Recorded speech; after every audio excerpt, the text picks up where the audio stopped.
Your voice, your vote, and a West Michigan visit from a high-profile name in the Democratic Party. California Governor Gavin Newsom was in South Haven today campaigning for President Joe Biden. Newsom said he is not worried about the president's age and ability after his poor performance at last week's debate against Donald Trump. Meanwhile, Michigan Republican Chair Peter Hoekstra says Newsom's visit shows just how out of touch the Biden administration is to the struggles that Michiganders face. Governor Newsom also sat down with 13 on Your Side political reporter Josh Albertus tonight to talk about why he is so staunchly supporting the president's re-election campaign. This is a conversation you won't see anywhere else in West Michigan. So obviously, 4th of July, very big holiday, but you were in Van Buren County today. Why? Why was that? I think it's because we haven't had a lot of surrogates out there. So I think we wanted to fill that void and make a case that everybody matters, every part of the state matters, every part of this country matters, and we're not leaving anything to chance with the Biden-Harris campaign. So I was honored to take the baton, came to the White House last night, met with the president, and now we're out on the road and heading to Pittsburgh tomorrow night. There's that conversation going on when it comes to the president's re-election campaign that you're here for today, and whether or not the president should stay in the race, especially as, we see, other parts of the country speculate about your own name. Should that be the scenario where the president decides to remove himself from the race? You have remained a staunch ally and supporter of his staying in the race. Why is that? Well, maybe I'm a little old-fashioned. My dad used to remind me all the time, said, you go home with the one who brought you to the dance.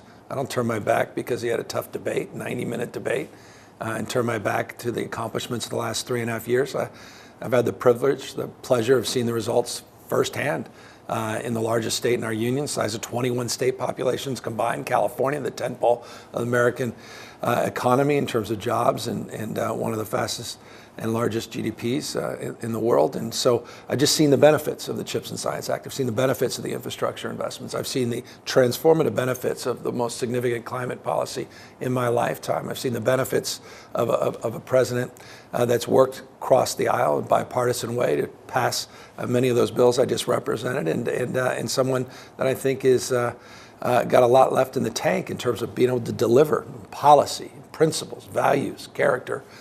So for all those reasons, I'm all in. And in addition to that, do you believe that view of yours comes from anywhere else, like loyalty to party? Does that factor in at all? No, I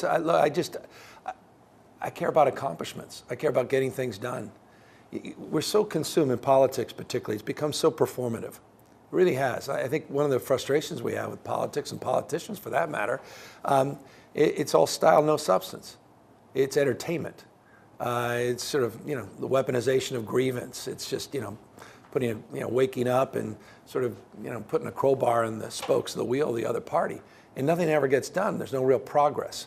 And it really changed in the last 3.5 years. We're the envy of the world. I mean, that's the Wall Street Journal headline, not a surrogate for the Biden campaign. That said, no one's naive, and I don't want to be a broken record on all of those attributes.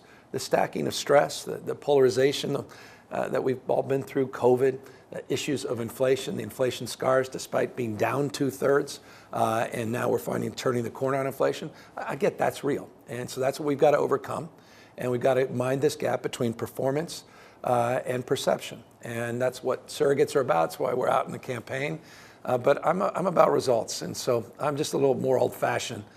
We had an entertainer-in-chief for 4 years, Trump. I don't want to go back to that. Are any of the points, you just listed or you listed in your previous answers, were those brought up at all when it came to your visit with multiple other governors to the White House the other day? Yeah. What can you tell us about that conversation? Yeah, I mean, your governor was there as well, and everybody would die to have a record like Joe Biden as relates to accomplishments. I mean, the most significant infrastructure investments in our lifetime, $1.2 trillion. In industrial policy, American manufacturing. We talk about America. This is Michigan. American manufacturing, bringing American jobs and supply chains back home. He's proving it. He's doing it in just a matter of a few years. I mean, it's really been extraordinary. I think that was resonant and was certainly part of the conversation yesterday at the White House. Look, he began that meeting, though, on the one question everybody had in mind. We all went there. We all wanted to hear what he had to say. And the two words that were the most resonant were all in. And that's how he began the meeting. That's all I needed to hear. That's why I'm here. I kept my schedule. And I'm going to have his back because he's had our back, the American people's back, everybody. All of us are better off and we're all better off. So it's through that lens that I see this world, not red, blue, but all of us, red, white, and blue on 4th of July. Proud of my president, proud of his accomplishments, and a lot of proud governors there yesterday. And you can see more of Josh's interview online at 13onyourside.com.